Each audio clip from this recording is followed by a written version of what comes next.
പ്രാർത്ഥിക്കാനിരിക്കുമ്പോഴോ അല്ലെങ്കിൽ ധ്യാനിക്കുമ്പോഴോ എന്തിനാണിങ്ങനെ നിർത്താതെയുള്ള കോട്ടുവായും ഉറക്കവും വരുന്നത്? ഏറ്റവും കൂടുതൽ ശ്രദ്ധ വേണ്ട ഒരു സമയത്ത് ശരീരം ഇങ്ങനെ പണിമുടക്കുന്നത് എന്തുകൊണ്ടാവും? ഇത് വെറും ക്ഷീണം മാത്രമാണോ? അതോ നമ്മൾ കാണാത്ത എന്തെങ്കിലും ഒരു ആഴത്തിലുള്ള അർത്ഥം ഇതിനുണ്ടോ? കാരണം ഒരുപാട് പേർക്ക് റിലേറ്റ് ചെയ്യാൻ പറ്റുന്ന ഒന്നാണിത്.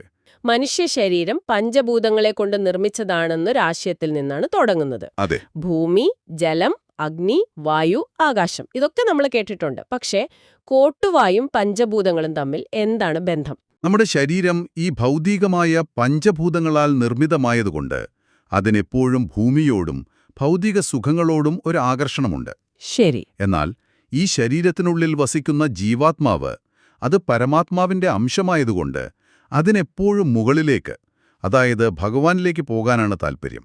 ശരീരം പറയുന്നു നമുക്ക് സുഖമായിട്ട് ഇവിടെ വിശ്രമിക്കാം എന്ന്. ആത്മാവ് പറയുന്നു അല്ല, എനിക്ക് പ്രാർത്ഥിക്കണം, ഉയരങ്ങളിലേക്ക് പോകണമെന്ന്. ഇതിനിടയിൽ പെട്ടുപോകുന്ന നമ്മളാണ് കോട്ടുവായിടുന്നത്. അങ്ങനെയല്ലേ? കൃത്യമായി പറഞ്ഞാൽ അതുതന്നെ. ആ ഒരു ആന്തരിക സംഘർഷത്തിന്റെ ബാഹ്യമായ പ്രകടനമാണ് ഈ കോട്ടുവായും ഉറക്കവും. നമ്മൾ പ്രാർത്ഥിക്കാൻ ഒരേ ഇരിപ്പിൽ അനങ്ങാതെ ഇരിക്കുമ്പോൾ എന്ത് സംഭവിക്കും? ശരീരം നിശ്ചലമാകും. അതെ. ആ സമയത്ത് ശരീരത്തിന്റെ തമോ ഗുണം, അതായത് മടിയുടെയും അലസതയുടെയും ഉറക്കത്തിന്റെയും സ്വഭാവം അത് ശക്തിപ്പെടും. തമോ ഗുണം എന്ന് പറയുമ്പോൾ ഒരു ഞായറാഴ്ച ഉച്ചയൂണ് കഴിഞ്ഞ് ഒരു ജോലിയും ചെയ്യാൻ തോന്നാതെ മടി പിടിച്ചിരിക്കുന്ന അവസ്ഥയില്ലേ? ഏതാണ്ട് അതുപോലെയാണ് ശരീരം പ്രാർത്ഥിക്കുമ്പോൾ പ്രതികരിക്കുന്നത്. അത് വിശ്രമിക്കാൻ വേണ്ടി വാശി പിടിക്കാൻ തുടങ്ങും. അപ്പോൾ ഈ കോട്ടുവ എന്നത് നമ്മുടെ ഉള്ളിലെ നെഗറ്റീവ് എനർജിയും അലസതയും ഒക്കെ പുറത്തു പോകുന്നതിന്റെ സൂചനയാണെന്നും ഇതിൽ പറയുന്നുണ്ട്. ഉണ്ട്. അതേസമയം അത് പ്രാർത്ഥനയിൽ നിന്ന് നമ്മളെ പിന്തിരിപ്പിക്കാനുള്ള ഒരു തടസ്സവുമാണ്. ഇത് രണ്ടും ഒരേ സമയം എങ്ങനെ ശരിയാകും? അതൊരു വാളിന്റെ ഇരുതല പോലെയാണ്. കോട്ടുവായിടുമ്പോൾ ശരീരത്തിലെ കെട്ടിക്കിടക്കുന്ന ഊർജം പുറത്തുപോകുന്നുണ്ട്. അതൊരു നല്ല കാര്യമാണ്. പക്ഷേ ആ കോട്ടുവായുടെ പ്രേരണയ്ക്ക് വഴങ്ങി നമ്മൾ ഉറക്കം വരുന്നു, പിന്നെ പ്രാർത്ഥിക്കാം എന്ന് കരുതി എഴുന്നേറ്റു പോയാൽ അവിടെ നമ്മൾ പരാജയപ്പെട്ടു. ആ തടസ്സം നമ്മളെ കീഴ്പ്പെടുത്തി. അതുകൊണ്ട് കോട്ടുവാ വരുന്നതിന് ഒരു ശത്രുവായി കാണുന്നതിന് പകരം അതൊരു സൂചനയായി കാണാനാണ് ഈ മെറ്റീരിയൽ പറയുന്നത്. എന്ത് സൂചന? ശരീരം അതിന്റെ കളി തുടങ്ങിയിട്ടുണ്ട്, ഞാൻ കൂടുതൽ ശ്രദ്ധയോടെ ഇരിക്കണം എന്നൊരു ഓർമ്മപ്പെടുത്തൽ. ശരി, ഇത് ശരീരത്തിന്റെ കാര്യം. പക്ഷെ ഇതിനൊരു ആത്മീയ തലം കൂടിയുണ്ടെന്ന് തുടക്കത്തിൽ പറഞ്ഞല്ലോ. ദൈവത്തോടടുക്കും തോറും പരീക്ഷണങ്ങൾ കൂടുമെന്നൊക്കെ നമ്മൾ കേൾക്കാറുണ്ട്.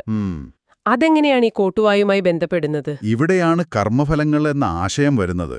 ഈ രേഖയിൽ വിശദീകരിക്കുന്നത് ഇങ്ങനെയാണ്. നമ്മൾ ഒരു മന്ത്രം, ഉദാഹരണത്തിന് ഓം നമോ നാരായണായ എന്ന് ജപിക്കാൻ തുടങ്ങുമ്പോൾ അത് വെറുമൊരു വാക്ക് പറയലല്ല. ഓക്കെ. ആ മന്ത്രത്തിന് നമ്മുടെ ജന്മങ്ങളായി കൂടെയുള്ള പാപങ്ങളെയും കർമ്മങ്ങളെയും ഇല്ലാതാക്കാനുള്ള ഒരു ശക്തിയുണ്ട്. റൈറ്റ്. ആ കർമ്മങ്ങൾക്ക് നമ്മളെ വിട്ടുപോകാൻ അത്ര താൽപ്പര്യമില്ല. അതുകൊണ്ടവ നമ്മളെ പരീക്ഷിക്കാൻ തുടങ്ങും, തടസ്സങ്ങളുണ്ടാക്കും. ഇതൊരു വിരോധാഭാസമല്ലേ? നമ്മൾ പ്രാർത്ഥിക്കുന്നത് പ്രശ്നങ്ങൾ കുറയാനാണ്. ഞാൻ ഇത്രയൊക്കെ പ്രാർത്ഥിച്ചിട്ടും ദുരിതങ്ങൾ കൂടുന്നതേയുള്ളൂ എന്ന് പരാതി പറയുന്ന ഒരുപാട് പേരുണ്ട്. ഇത് കേൾക്കുമ്പോൾ ആർക്കും ഒരു സംശയം തോന്നും. ശരിക്കും പുരോഗതിയുടെ ലക്ഷണമാണോ ഈ കൂടിവരുന്ന ദുരിതങ്ങൾ? ആ സംശയം സ്വാഭാവികമാണ്. പക്ഷേ ഇവിടെ നൽകുന്ന കാഴ്ചപ്പാട് വളരെ വ്യത്യസ്തമാണ്. അതെന്താണ്? നിങ്ങൾ പ്രാർത്ഥന തുടങ്ങുമ്പോൾ ഭഗവാൻ നിങ്ങളുടെ കർമ്മങ്ങളെ ഇല്ലാതാക്കുന്ന പ്രക്രിയ വേഗത്തിലാക്കുന്നു. അതായത് ഒരുപക്ഷെ 10 വർഷം കൊണ്ട് അനുഭവിച്ച് തീർക്കേണ്ട ഒരു ദുരിതത്തെ ഭഗവാൻ 10 ദിവസം കൊണ്ട് അനുഭവിപ്പിച്ച് തീർക്കുകയാണ്. ആ കർമ്മത്തിന്റെ കടം വേഗത്തിൽ വീട്ടുകയാണ്. അത് കേൾക്കാൻ കൊള്ളാം. പക്ഷെ ആ 10 ദിവസം അനുഭവിക്കുന്നവന്റെ അവസ്ഥ എന്തായിരിക്കും? വേദനയുടെ തീവ്രത കൂടുമല്ലോ. കൂടും. ഇതൊരു തരത്തിൽ പ്രാർത്ഥനയിൽ നിന്ന് ആളുകളെ പിന്തിരിപ്പിക്കുകയല്ലേ ചെയ്യാ? തീർച്ചയായും. ആ സമയത്ത് നമുക്ക് വലിയ ബുദ്ധിമുട്ട് തോന്നും. നമ്മൾ ചിന്തിക്കും, പ്രാർത്ഥിച്ചിട്ടാണ് എനിക്കിത് വന്നത്, ഇനി ഞാൻ പ്രാർത്ഥിക്കുന്നില്ല എന്ന്. അതെ. അവിടെയാണ് പരീക്ഷണം. ആ കഠിനമായ സമയത്തും ഭഗവാനിലുള്ള വിശ്വാസം കൈവിടാതെ മുന്നോട്ടു പോയാൽ ആ ദുരിതം തീരുന്നതോടെ നമ്മൾ കൂടുതൽ ശുദ്ധരാകും. ഈ കോട്ടുവായും ഉറക്കവും പോലുള്ള ചെറിയ തടസ്സങ്ങളില്ലേ, അതും ഈ വലിയ കളിയുടെ ഭാഗമാണ്. മായാശക്തി നമ്മളെ പരീക്ഷിക്കുന്നതാണ്. ഇത്ര ചെറിയൊരു ഉറക്കം വന്നപ്പോഴേക്കും നീ എന്നെ ഉപേക്ഷിക്കാൻ തയ്യാറാണോ എന്ന് ഭഗവാൻ ചോദിക്കുന്നത് പോലെയാണത്. അപ്പോ ഇതൊരു വെറും ശാരീരിക പ്രക്രിയയല്ല, മറിച്ച് ഒരുതരം മനോബലത്തിന്റെ പരീക്ഷണമാണെന്ന് പറയാം. അതെ, അതൊരു പരീക്ഷണമാണ്. ആ പ്രേരണയ്ക്ക് വഴങ്ങി നമ്മൾ പ്രാർത്ഥന നിർത്തിയാൽ മായ വിജയിച്ചു, നമ്മൾ തോറ്റു. എന്നാൽ അതിനെ അതിജീവിച്ചാൽ നമ്മൾ ഒരു പടി കൂടി മുകളിലേക്ക് കയറി. ഉറക്കം വരുമ്പോൾ ഉച്ചത്തിൽ ജപിക്കാൻ പറഞ്ഞാൽ കൂടെയുള്ളവർക്ക് അതൊരു ശല്യമാകില്ലേ? അല്ലെങ്കിൽ ജോലിയുടെ ക്ഷീണം കഴിഞ്ഞു വന്നിരിക്കുമ്പോൾ ഉറക്കം വരുന്നത് സ്വാഭാവികമല്ലേ? ഏറ്റവും പ്രധാനപ്പെട്ട കാര്യം, എന്തു സംഭവിച്ചാലും പ്രാർത്ഥന പാതിവഴിയിൽ നിർത്തരുത് എന്നതാണ്. കോട്ടുവ വരുന്നുണ്ടെങ്കിൽ അത് വരട്ടെ, അതിനെ അടക്കിപ്പിടിക്കണ്ട. വായ ഒന്ന് പൊത്തി ആ കോട്ടുവാങ്ങ് വിട്ടേക്ക്. എന്നിട്ട് അതിലും ഉഷാറായിട്ട് ജപം തുടരണം. ഉറക്കത്തിന്റെ കാര്യമോ? കണ്ണുകൾ അടഞ്ഞു പോകുമ്പോഴെന്ത് ചെയ്യൂ? അതിനും വഴിയുണ്ട്. ഒന്ന്, ശരീരം ചെറുതായൊന്ന് അനക്കുക, നട്ടെല്ല് നിമിർത്തിയിരിക്കുക. ഇത് ശരീരത്തിലെ ഊർജ്ജപ്രവാഹം സുഗമമാക്കും. നമ്മളിങ്ങനെ കൂനി പിടിച്ചിരിക്കുമ്പോഴാണ് ഉറക്കം കൂടുന്നത്. ശരിയാണ്. 2, നാമം ജപിക്കുന്നത് മനസ്സിലാണെങ്കിൽ ഉറക്കം തോന്നുമ്പോൾ അത് കുറച്ചുകൂടി ഉച്ചത്തിലാക്കുക. മറ്റുള്ളവർക്ക് ശല്യമാകാത്ത രീതിയിൽ സ്വയം കേൾക്കാൻ പാകത്തിന് ശബ്ദത്തിൽ ജപിക്കാം. ആ ശബ്ദം നമ്മുടെ ഉറക്കത്തെ അകറ്റും. ഇതൊക്കെ ഒരു ഇച്ഛാശക്തിയുടെ പരീക്ഷണമാണ്, അല്ലേ? അതെ. കോട്ടുവായും ഉറക്കവും മാത്രമല്ല, മറ്റ് തടസ്സങ്ങളെക്കുറിച്ചും പറയുന്നുണ്ടല്ലോ. പ്രാർത്ഥിക്കാനിരിക്കുമ്പോൾ തന്നെ ഫോൺ ബെല്ലടിക്കുന്നത്, ആരെങ്കിലും വാതിലിൽ മുട്ടുന്നത്. ഇതൊന്നും യാദൃച്ഛികമല്ലെന്നാണ് പറയുന്നത്. പ്രാർത്ഥിക്കുമ്പോൾ ഫോൺ ബെല്ലടിക്കുന്നത് യാദൃച്ഛികമല്ല, മറിച്ച് അദൃശ്യ ശക്തികളുടെ കളിയാണെന്ന് പറയുമ്പോൾ അത് വിശ്വസിക്കാൻ കുറച്ചു പ്രയാസമാണ്. നമ്മുടെ ശ്രദ്ധ തെറ്റിക്കുന്ന എന്തിനേയും ഒരു പരീക്ഷണമായി കാണാനുള്ളൊരു മനോഭാവത്തെക്കുറിച്ചാണ് പറയുന്നത്. ഓക്കേ. നമ്മൾ ഏറ്റവും പ്രധാനപ്പെട്ട ഒന്നിനുവേണ്ടി സമയം കണ്ടെത്തുമ്പോൾ ലോകത്തിലെ മറ്റെല്ലാ കാര്യങ്ങളും ആ സമയത്ത് തന്നെ നമ്മുടെ ശ്രദ്ധ ക്ഷണിക്കാൻ ശ്രമിക്കും. അതൊരു യാദൃച്ഛികതയായിരിക്കാം. ശരിയാണ്. പക്ഷേ ആ നിമിഷത്തിൽ നിങ്ങളുടെ മുൻഗണന എന്താണ് എന്നതാണ് ചോദ്യം. ഭഗവാനാണോ അതോ ആ ഫോൺ കോളിനാണോ നിങ്ങൾ പ്രാധാന്യം നൽകുന്നത്? ആ ഫോൺ എടുക്കാൻ പോയാൽ ഒരുപക്ഷെ സംസാരം നീണ്ടുപോകും, തിരിച്ചു വന്നിരിക്കാനുള്ള മൂഡ് നഷ്ടപ്പെടും, പ്രാർത്ഥന മുടങ്ങും. ചിലപ്പോൾ പ്രാർത്ഥിക്കുമ്പോൾ അറിയാതെ നമ്മുടെ കണ്ണു നിറയും. കോട്ടുവായ ഒരു തടസ്സമായി കാണാമെങ്കിൽ ഈ കണ്ണുനീരിനെ ഉറവിടമെങ്ങനെയാണ് കാണുന്നത്? അതും ഒരു തടസ്സമാണോ?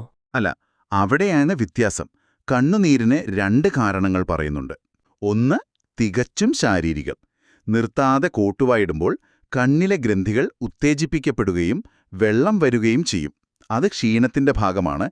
എന്നാൽ രണ്ടാമത്തെ കാരണത്തിന് ഭക്തിയുടെ കണ്ണുനീരെന്നാണ് വിശേഷിപ്പിക്കുന്നത്. ഭക്തിയുടെ കണ്ണുനീര്, അത് കേൾക്കുമ്പോൾ തന്നെ ഒരു പ്രത്യേക അനുഭൂതിയാണ്. ഭഗവാനെക്കുറിച്ചോർത്ത് മനമുരുകി പ്രാർത്ഥിക്കുമ്പോൾ ഒരു കാരണവുമില്ലാതെ കണ്ണുകൾ നിറയുന്ന അവസ്ഥ. ചിലപ്പോൾ നല്ലൊരു സിനിമ കാണുമ്പോഴോ ഹൃദയത്തിൽ തൊടുന്നൊരു പാട്ട് കേൾക്കുമ്പോഴോ നമുക്ക് കരച്ചിൽ വരുമല്ലോ. അതുപോലെ ഒരു അനുഭവമാണോ ഇത്?